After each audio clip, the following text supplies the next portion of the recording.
What is up everybody, it is me DevilNeverCry, and in today's video I want to briefly go over some DMC news.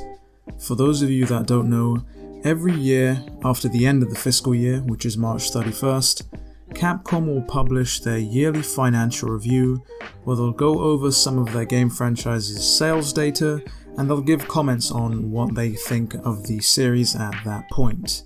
And of course, the latest review was published just this month, where we got a few interesting comments in regards to the DMC franchise.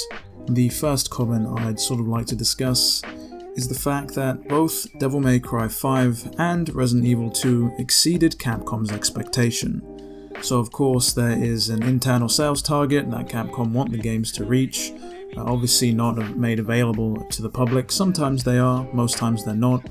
But it seems that Devil May Cry 5 has smashed that completely. Of course, Resident Evil 2 isn't really sort of a surprise. I mean, that game was always going to sell like hotcakes. But it's glad to hear that Devil May Cry 5 surprised Capcom with just how popular the series is. Putting yourself in the shoes of Capcom, I can understand why they didn't have the greatest of expectations, especially considering the series was spectacularly rebooted, which turned out to be a failure in the eyes of many. And then they decided to follow up the series with a sequel to a game that was 11 years old at the time. Nevertheless, it's great to hear that the game has exceeded even Capcom's expectation. When we first got mention of that 2 million copies sold figure, a lot of people seem to doubt the franchise, comparing it to the recent Resident Evil 2 remake, which to be honest isn't really an apt comparison to make. I mean, you've got Resident Evil, which is a series that is massively popular, a lot more popular than the DMC franchise, with the game going on to sell 3 million copies in its first week alone. But to put things into perspective, DMC 4 sold 2 million copies in its first month, with DMC 5 reaching that number in just under 2 weeks. But with that said, let's move on to another comment that Capcom made, with this one being a lot more interesting than the exceeding expectations one. So later on in the financial review, Capcom goes on record to state that Devil May Cry 5 successfully reinvigorated the brand. This is a very interesting comment from Capcom, to be honest. I guess they saw the brand as dormant after the turmoil with the reboot, but now that DMC 5 is out, I guess it has shown them the level of popularity there is for the series, and that brings us on to the topic of the series' future. Now, considering that everybody and their mother has essentially stated that there is no DLC planned for DMC 5, and the fact that Itsuno-san already is part of a new team for his secret project or whatever he's working on next, I honestly do not think that there is DLC on the way. But with Capcom's comments about the series being reinvigorated, the series' future is looking quite hopeful. We likely won't ever have to wait 11 years for a sequel in the series. We probably won't ever have to suffer through a failed reboot again, and with the DMC anime looming somewhere over the horizon, the series will likely never fade into obscurity. The series' cheesy, over-the-top anime-esque style once firmly put it in a niche sort of category, but DMC 5's release has helped the series find mainstream appeal.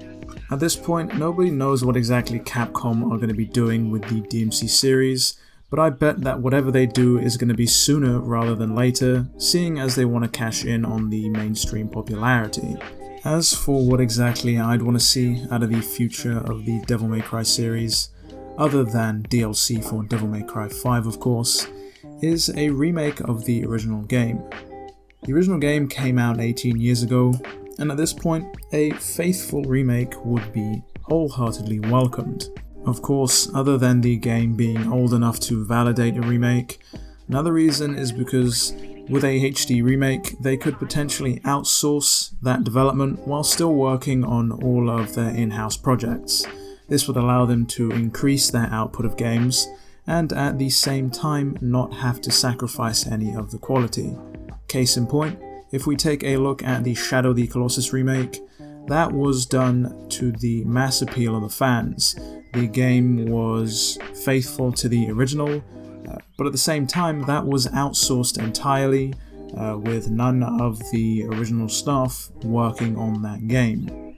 That turned out fantastic, so I don't see why Capcom wouldn't be able to outsource a HD remake.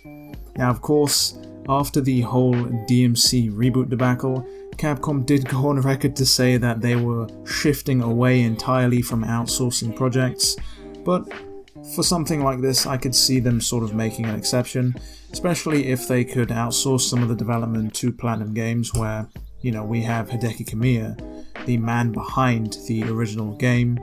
I'm sure he could do the project justice, but I digress, and in the interest of not wanting to talk in circles, I'm gonna leave the video off here. As always, if you like today's video, show some support by leaving a like, and of course subscribe to stay up to date on all things DMC. To add to that, let me know down in the comments below what exactly you think about this news, and what do you want to see in the future of the DMC series. I know a lot of you want DMC 5 DLC, but do you honestly think Capcom's going to put that out soon? It has been me, DevilNeverCry. I would like to thank all of you for watching, and as always, I'll see you all next video.